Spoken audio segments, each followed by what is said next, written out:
Hello and welcome to World Talks here on TVP World. I'm your host Benjamin Lee, and please join me and my guests on this next interview. Two recent developments have introduced unusual friction into the relationship between Poland and the United States. The Pentagon's decision to pause a planned rotation of roughly 4,000 U.S. troops to Poland, and the arrival in the United States of former Justice Minister Ziobro, who faces criminal charges in Poland. Joining us today on TVP World to assess whether these tensions are temporary or more consequential is Scott Lucas, Professor of American Studies at University College Dublin. Hello, sir, and welcome to TVP World. Thank you for having me here. So let's first take a look at the Pentagon's decision to pause the planned rotation of the 4,000 U.S. troops to Poland. Well, this has understandably caused some concern within Warsaw, even if officials describe it as more logistical. Do you think that this does send a message about how Trump administration is currently viewing Poland's role in European security? It sends us the message that we don't know.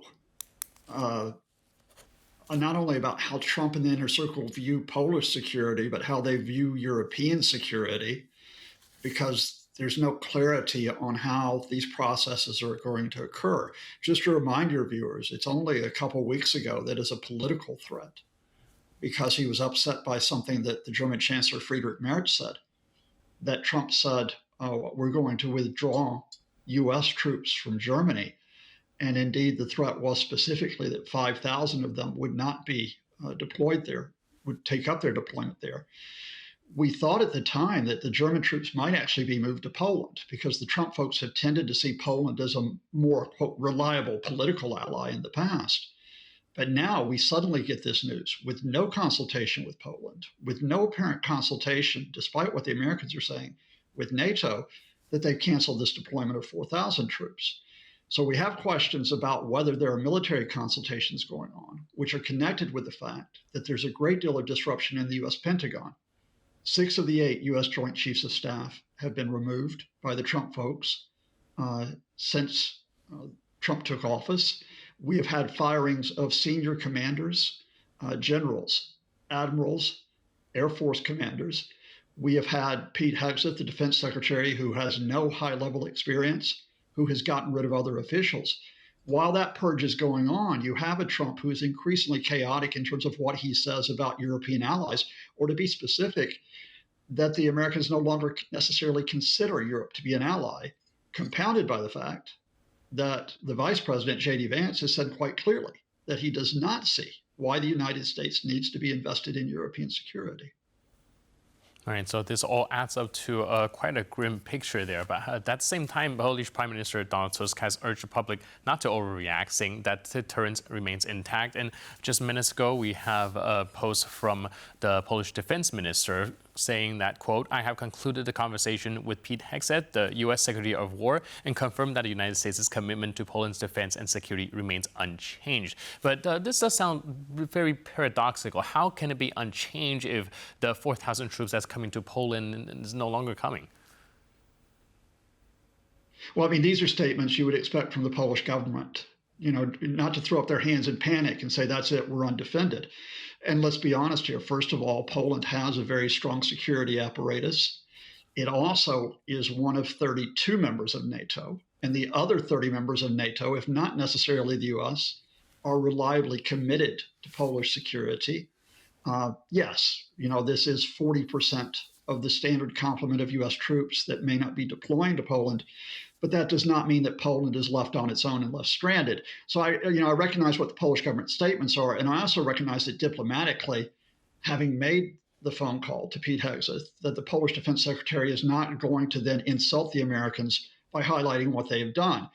You know, this may all be smoothed over behind the scenes, but at this point, I have to emphasize we don't know why this deployment was canceled. If it was for logistical reasons, that's fair enough. But let's have a full explanation. If it's because Donald Trump took offense at something that the Polish Prime Minister, Donald Tusk, said, and certainly there are claims being made to that effect, let's recognize that politics is getting in the way of the U.S. commitment to Polish security. Right. And speaking of politics and tension, turning to the case of Ziobro, how politically sensitive is it for Tusk's government that the former senior official facing very serious charges in Poland is now in the United States? Let's see, how politically sensitive? Pick between high, very high, and critically high. I mean, here you have a former justice minister, Mr. Ziobro, who was facing 26 criminal charges dealing with misappropriation of funds, allegedly for political favors or for political influence.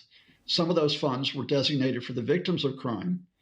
He had been indicted under Polish processes. He was then sheltered by the Orban government, Viktor Orban in Hungary, an ally of Donald Trump. But then when Viktor Orban loses office in April, then the incoming Hungarian government of Peter Magyar is expected to pursue the extradition of Mr. Ziobro to Poland. But then all of a sudden he's spirited away and the Americans grant him a visa. Again, there is no clarity on what grounds he was granted a visa. The Trump folks simply said this is a national security matter without defining it. Only last month, the American ambassador to Poland, Tom Rose, had assured the Poles that there would not be American interference in this case. Clearly, there has been. The Americans have interfered in other cases with other countries to issue pardons or to deny extradition requests. It appears they're doing the same thing here to, we would remind you, a supposed ally in Europe of Washington. All right, so if Poland formally requests Ziobro to be extradited, how difficult would that be it legally or politically? When you have a Justice Department in the United States that's now no longer functioning independently, but is functioning as a political bureau for Donald Trump, it's extremely difficult. On another program, I'll take you through the list of pardons that have just been handed out with no apparent legal justification. I can talk to you about how in the past 24 hours, the American Justice Department has tried to bury the story of the Trump-Russia collusion by castigating former officials, how that Justice Department is actually claiming without evidence that the 2020 election might be rigged simply because they serve a political master. And I'll just have to emphasize that this decision to grant the visa to Mr. Ziobro was not done through the career diplomatic structure of the U.S. government. It was done through a political appointee, Christopher Landau, the Deputy Assistant Secretary of State, who, well, again, did he do this because there was some legal finding we haven't found out about, or did he simply do it because members of the Trump campaign, and let's say the honest part out loud, are supporters of hard right movements. They are supporters of hard right movements in Hungary, such as Mr. Orban, and they have been supporters of right-wing movements in Poland with which Mr. Ziobro is associated. All right.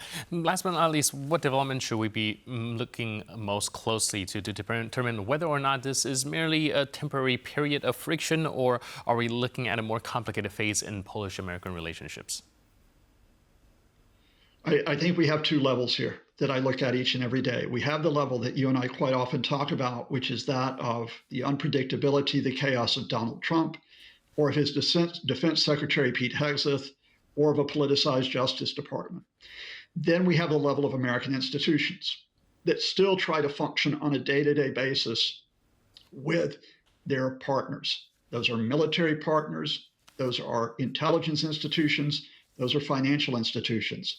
On a day-to-day basis, are we having effective functioning of the institutions for the purposes of security, the purposes of economic and political cooperation, or is that institutional cooperation being eroded and possibly damaged beyond repair because of the political nature of the man in the White House and his inner circle?